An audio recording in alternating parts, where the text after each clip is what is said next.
Fala Massa, beleza? Rodrigo Rainer, TV Camisa 12, resenha da Massa 83. Hoje é 28 de abril de 2018 e hoje eu vou tentar mudar algumas coisas aqui nesse vídeo. Primeiro é tentar fazer finalmente um vídeo menor. Já foi minha meta de janeiro de 2017, aquelas metas de ano novo, então já foi diminuir o tempo dos vídeos, mas eu não aguento, velho. Eu não consigo ir falar do Galo, eu saio disparando e falando.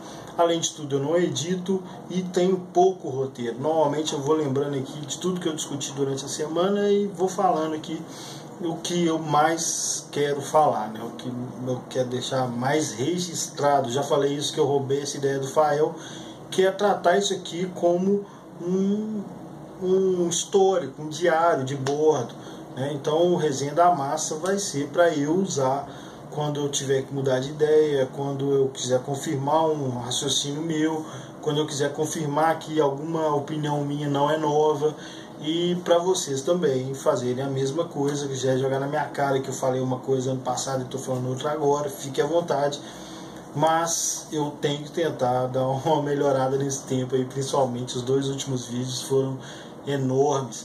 Então vamos lá, primeiro eu quero agradecer as pessoas que assistiram os dois últimos vídeos e comentaram. Qualquer pessoa que comentou, qualquer conteúdo de comentário, eu agradeço muito, porque mostra que o cara teve, né, gastou tempo, nem que seja para me xingar e tal, falar que eu sou burro, só falo merda e tudo bem, mas comentou, participou, deu lá alguma relevância pro vídeo no YouTube e, enfim, se manifestou, né?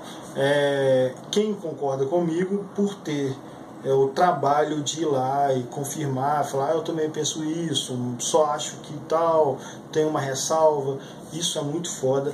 Agora, principalmente, os caras que eu mais assim agradeço, falo, não, velho, quando eu tô lendo os comentários que eu não respondo, por falta de tempo mesmo, que ainda bem que tem muita gente comentando, participando, mas quando eu tô lendo lá, os que eu mais fico assim, ó, velho, que doido, o cara, né, comenta e ainda dá uma ajudada, que são os que fazem críticas, não críticas, você é burro, você só fala merda, isso não é crítica, isso é chatice, mas os que falam, olha, você podia fazer isso, podia ficar melhor assim, você só fala disso, você tem que dar uma mudada, virar a chave e tal.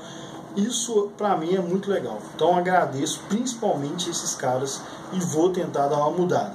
Só peço mais um vídeo aqui para eu explicar o meu raciocínio, porque eu quero que seja definitivo. Hoje eu conversei, ontem e hoje, né, quinta e sexta-feira, que hoje é sábado na verdade, eu passei conversando com algumas pessoas sobre essa fase aí mesmo, né, que o Atlético finalmente começou a contratar e chegar jogadores num nível que eu já esperava. Não tem nada de novo, jogadores de nível médio, desconhecidos, apostas, novos, velhos. Pra mim tá tudo dentro do que eu entendi, do que eu esperava desde o início do ano, da primeira coletiva, as primeiras coletivas. Tá tudo normal. Uma coisa que está se confirmando é que a galera estava desesperada, falando que no contrato. Eu falei, gente, mas todo ano tem algumas contratações que chegam já no início do ano e tem a maioria que chega nesse período aí, depois de Mineiro, começo de Brasileiro. E de fato está acontecendo. Pode não ser os nomes que você esperava, mas está acontecendo. Eu tinha razão, né? E não é, tá achando que você entende pra caralho, sou profeta. Não é. Todo ano é assim, né? E todo ano a gente é imediatista, a gente quer na hora, a gente não lembra o que aconteceu ano passado, a gente não lembra da histórico recente do clube, a gente não lembra, não vê em volta os outros times que fazem a mesma coisa. Então eu estava tranquilão em fevereiro, março, sabendo que ia começar a contratação em abril, final de abril, começo de maio. De fato está acontecendo e eu acho que são válidos as contratações. Chegou o Emerson, que eu acho uma boa, não acompanhei para falar que é bom de bola, mas todo mundo fala que é. Chegou o Juninho, que é um zagueiro, eu acho esquisito, né, no zagueiro, mas há indícios de que o Matheus Mancini não continue, não faz falta, só não entendo por que ele não continua, se nem jogou, e porque o Maidana não joga. É isso que está me incomodando em relação à zaga, mas de fato vira um zagueiro e um lateral direito, eu não vou reclamar de jeito nenhum. Para mim são a lateral direita para mim é a prioridade máxima, mas um zagueiro também é necessário, então não vou reclamar. Quanto ao perfil, essa questão aí de seguir uma linha de raciocínio que é ver o histórico, ver os padrões, sempre acontece isso, então eu confio que vai acontecer de novo.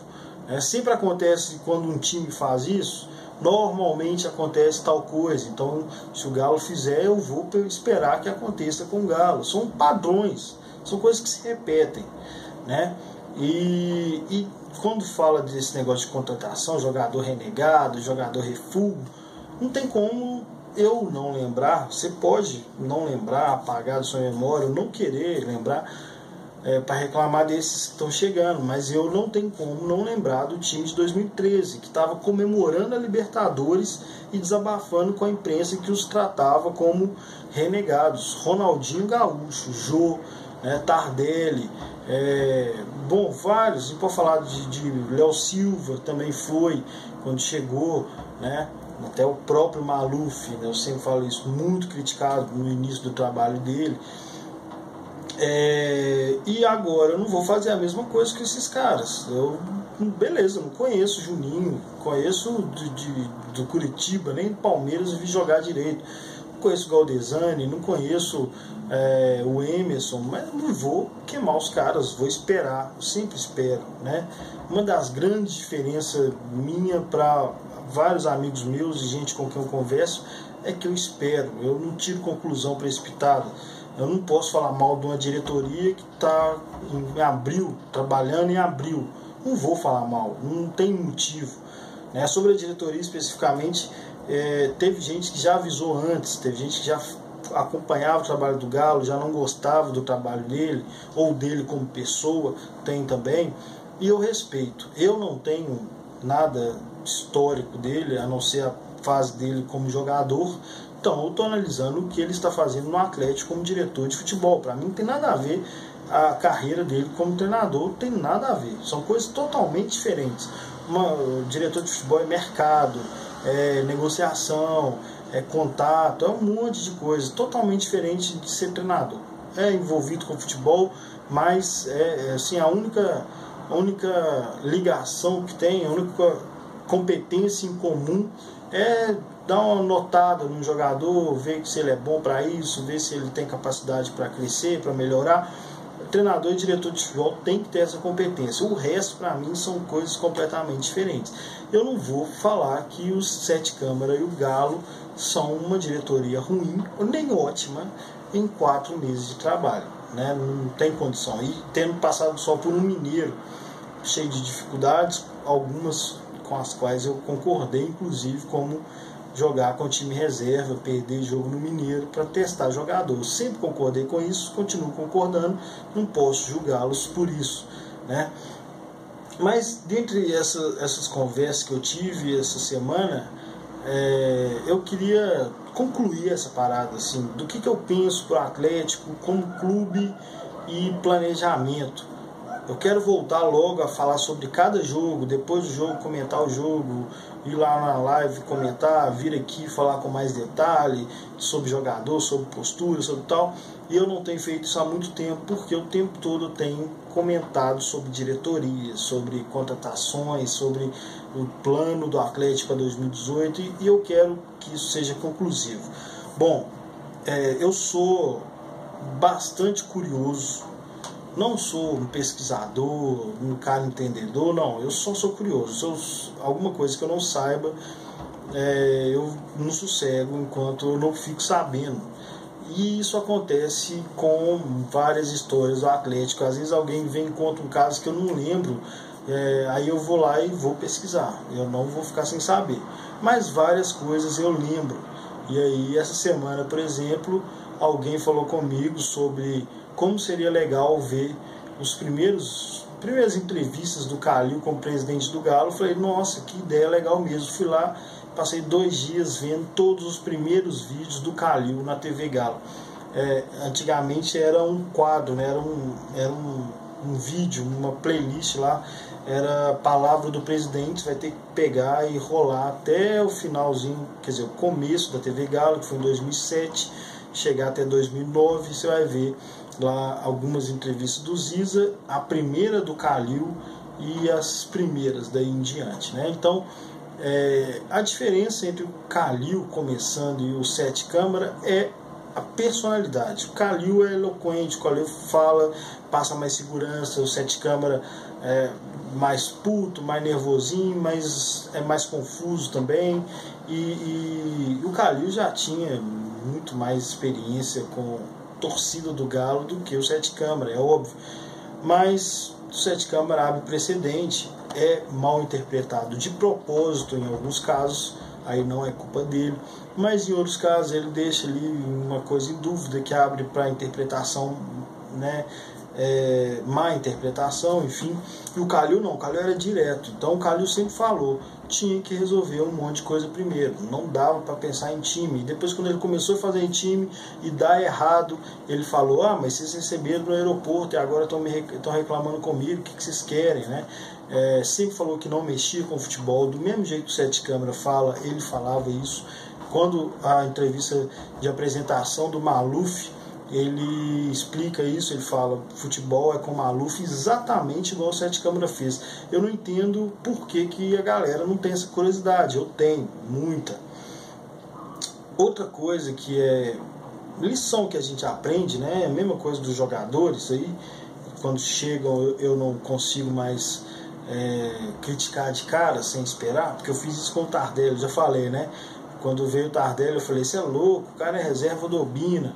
Aí veio o Tardelli, jogou o que jogou em 2009, em 2010 veio o Obina, os dois queimaram a minha língua e eu aprendi, velho. Simplesmente aprendi, não faço isso mais. Quando o Maluf começou a trazer porrada de jogador, tudo do Cruzeiro, eu falei, esse cara tá de treta. Ele só traz jogador que já era dele, no Cruzeiro. Provavelmente tem algum esquema com o empresário. E aí eu fui aprender que isso faz parte, velho. O diretor de futebol tem que ter relacionamento com o empresário. A mesma coisa é a carta na manga que algumas pessoas usam, de quando se fala das contratações ruins do Maluf, você fala, mas aí é favor, né? Você tem que trazer um cara ruim pro agente liberar o bom que você quer. Isso acontece ainda, né? O Samuel Xavier pode ser um caso desse, outros jogadores aí podem ser casos desses, que fala, você quer levar fulano? Então leva, mas leva esse aqui também. Com o Maluf acontecia, com o Galo também vai acontecer. Se for erro mesmo, contratou um cara achando que era bom e o cara era ruim, acontecia com o Maluf, vai acontecer com o Alexandre Galo. Se for porque foi obedecer o treinador, acontecia com o Maluf, vai acontecer com o Alexandre Galo. Eu não vou repetir os erros que eu cometi com o diretor anterior, assim como eu não faço com os jogadores atuais, né? Lembrando do que eu fazia com os anteriores. E o presidente é a mesma coisa. Na verdade, eu nunca critiquei o Calil nunca peguei no pé dele. Do Maluf, sim, do Tardelli também. Eu aprendi, gente. Então, eu não vou ser imediatista, beleza? A galera quer pensar no momento, no resultado do último jogo, na última semana, e eu guardo o histórico. Então, provavelmente, igual o caso do Marcos Rocha, tá todo mundo agora de olho nos jogadores do Flamengo, porque a torcida foi lá, fez merda no aeroporto, e lá é lindo, porque o Flamengo é rival, quero que se foda mesmo. Mas aí a torcida foi lá fazer pressão, joga por terror, joga por amor, e agora a torcida do Galo tá de olho nos jogadores do Flamengo. Por quê? Porque a gente sabe que esse negócio faz jogador não querer jogar mais no clube. Mas há uma semana atrás, quando eu falava, olha, o caso do Marcos Rocha especificamente, na minha opinião, foi torcida mesmo. Ele quis sair, já queria sair ano passado. A galera fala, você é louco, você culpa a torcida, não sei o quê. Gente, tanto que vocês estão aqui esperando o jogador do Flamengo virar feira, né? O queimão do Flamengo, pra vocês ir lá buscar o Diego Alves, o Diego, o Hever, teve gente falando do Hever. Então, a mesma coisa que vocês estão pensando sobre o Flamengo, para mim foi o que aconteceu no caso do Marcos Rocha, e o Galo ficou desse tamanho na negociação. Eu pego o que eu tô te dando, ou então ele vai sem você ganhar nada. Isso, para mim foi o que aconteceu. porque eu sigo uma linha de raciocínio. A galera que estava criticando a diretoria por liberar o Marcos Rocha não concordava ontem, mas hoje eles estão lá esperando abrir o queimão do Flamengo, né? Então, vamos lá. Sobre o projeto do Atlético, o ano do Atlético, para mim são coisas totalmente diferentes. E para finalizar aqui, a questão do Cuca, né? Um assunto legal que apareceu hoje, que foi de um jornalista de fora, e o Everton trouxe aqui para Belo Horizonte, pelo menos foi o primeiro a falar sobre isso. E eu não mudei de opinião, mas hoje eu penso que o Cuca é uma boa para o Atlético. Aí eles vão falar: você é doido, quando falou no começo do ano você achou um absurdo, você não gosta do Cuca, não queria, e agora em pleno final de abril, quase maio, você quer o Cuca. Eu quero. Agora eu penso que é uma boa. Eu não quero, mas eu penso que é uma boa. Aí vão falar: mas e aí ele vem depois da Copa? Sim, isso pra mim é melhor ainda. Pode parecer doideira. Primeiro pode parecer que eu estou contradizendo o que eu disse há alguns meses atrás. Não estou contradizendo. E parece loucura eu achar legal o Cuca chegar só depois da Copa. Esse aí parece loucura mesmo, mas é por isso que eu vou explicar, para vocês entenderem tudo que eu for falar daqui pra frente, no Twitter principalmente, e falar: esse cara é um retardado, mas eu entendo a linha de raciocínio dele, porque ele explicou. Se o Cuca viesse em fevereiro, né, final de fevereiro, foi quando rolou a treta lá do Oswaldo, todo mundo ia pensar num Atlético para 2018. Todo mundo ia pensar em grandes contratações, tal, um monte de craque, que o Cuca é pidão e tal, né? E tem histórico no Atlético. Muita gente acha que ele nos deu o título, eu não acho isso, o que não quer dizer que eu acho que ele seja ruim. Muita gente confunde essas coisas. E além disso, tem a questão da forma de jogar. Eu não gosto da forma dele jogar. Então, se ele vier mesmo, eu continuo não gostando, mas eu acho uma boa. Vou explicar.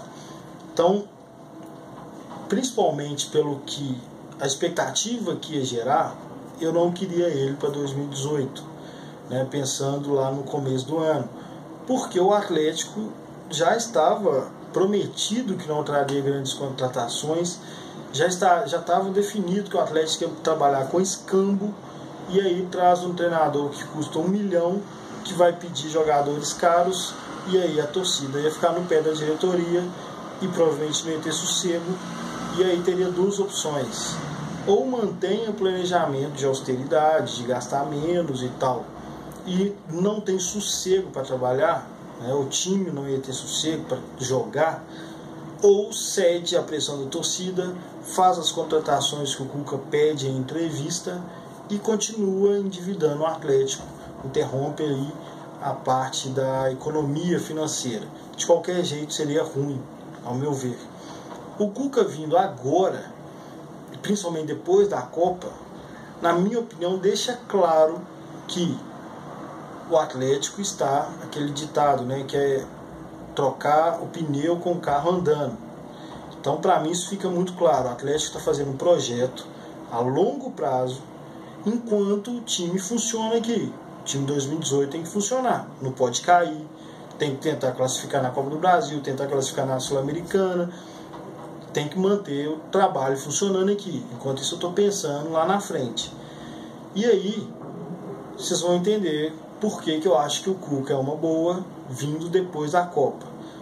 Isso para mim justifica já a questão do Thiago Largue não ter assumido até agora o cargo de técnico, sendo que ele já durou mais que alguns técnicos de fato, do Flamengo, por exemplo, e alguns outros do Inter, se não me engano.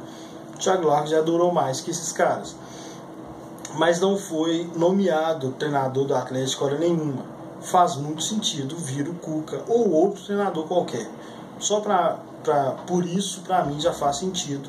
E aí, para mim, tem a mesma conotação. Time funcionando aqui, planejamento a longo prazo funcionando paralelo. beleza? Um exemplo disso é o Ricardo Oliveira. Você não faz planejamento a longo prazo contratando Ricardo Oliveira, né? Arouca, de fato, quando a galera reclama disso, fala, o cara tá falando que vai renovar o time e traz Arouca, não faz sentido mesmo. Faz sentido para um time de 2018, para segurar a onda, ver o que dá e não cair. É para isso mesmo. Enquanto isso, eu estou achando um jogador que vai me dar resultado lá em 2020, como foi o Atlético de 2010, 2011, 2012, deu resultado só em 2013. Alguns jogadores chegaram em 2010, outros chegaram em 2011, outros chegaram em 2012. 2013 foi a cereja do bolo de Diego Tardelli. O único que chegou em 2013, de fato, assim, destaque pra caramba, foi o Tardelli. Então o time veio sendo montado durante 3, 4 anos para dar resultado em 2013. O Ricardo Oliveira não é desses jogadores que vai caminhar esse percurso todo.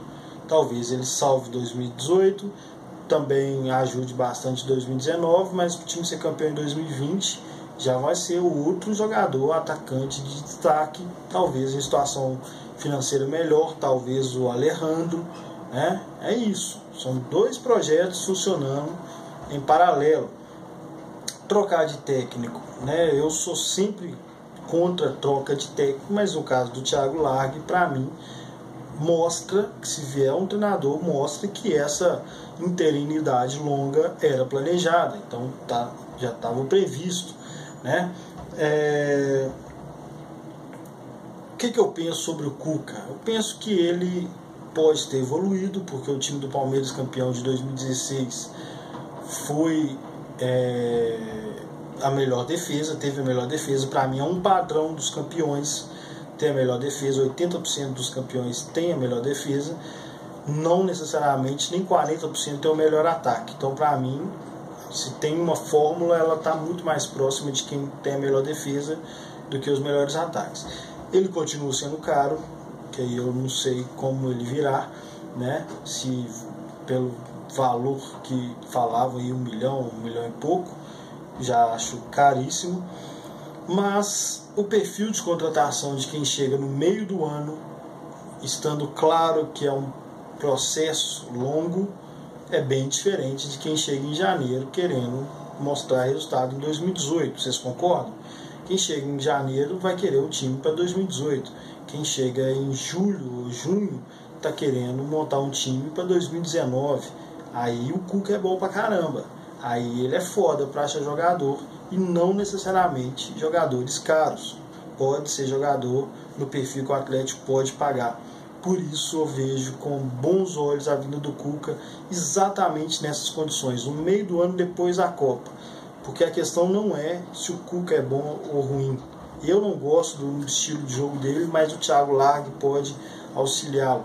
A questão é a expectativa que se cria quando ele vem depois da Copa. Ninguém vai esperar resultado dele já em 2018. Não é verdade? Se ele viesse em janeiro, fevereiro, a gente estaria aqui reclamando que o time do Cuca ainda não tem padrão, ainda não tem estilo de jogo definido. E por ser Cuca, eu acho que nunca tem, né? Espero que ele tenha melhorado nisso. E o restante, as contratações, eu acho que vai precisar de tempo. Explicando aqui para vocês, eu sempre espero. Então eu acho que a gente vai precisar de tempo para saber quem é jogador que chegou para formar o time de 2018 e salvar esse ano, né? Lógico, tem os caras que estão mantidos, Fábio Santos já estava, Léo Silva, tem esse papo, né? O Galo só trouxe jogador, só o Ricardo Oliveira é titular. Para mim, tanto faz, né? Se de 80% dos que ele trouxe funcionar em 2020, para mim tá certo, deu certo, era isso mesmo que estava planejado, né? Então a gente só vai saber no final. Jogador emprestado, já falei aqui, para mim tá ok. Passe fixado, dependendo do jogador, o time não vai liberar com passe fixado, que é o caso do Roger Guedes. O Arouca o time libera com passe fixado, porque ele já é velho, não vai valorizar, isso é cada caso. E aí o Atlético que faça o esforço necessário para ter o jogador de uma temporada para outra, se ele for bom. Se ele for bom, pelo menos ele já entregou em 2018. É assim que eu penso, né? Então, estão chegando jogadores da forma como eu esperava. E o plano, para mim, a gente só vai saber o que era a contratação certa, o que era errada, pelo menos no final desse período. E aí, a partir do próximo ano, os jogadores foram mantidos, os novos jogadores que forem chegar, se vier o Cuca mesmo, enfim, a gente vai entendendo aí qual é o plano do Atlético. Para mim, há um planejamento, e ainda que ele seja bem feito, ele não vai aparecer agora. Para mim, existe um planejamento acontecendo enquanto o time de 2018 também acontece. Não pode largar o time. E você não pode fazer um projeto a longo prazo que comece a ter resultado no primeiro ano, nos primeiros meses. A gente nem terminou o primeiro semestre. Então não espera que você vai ver alguma coisa muito bem clara agora, porque isso é impossível. Beleza? Para mim, essa é a minha opinião. O time do Atlético de 2018 é a manutenção de um trabalho funcionando para a gente não cair. Quem sabe beliscar um título aí, porque os times estão tudo muito ruim mesmo. A verdade é essa. Agora, existe também um projeto a longo prazo que está sendo bem aplicado e não é um Arouca, né, não é um Galdesani que vai me desmentir isso agora. Talvez lá na frente eu reconheça que nem tem projeto, mas eu vou esperar. Beleza, galera? Somem não. Grande abraço.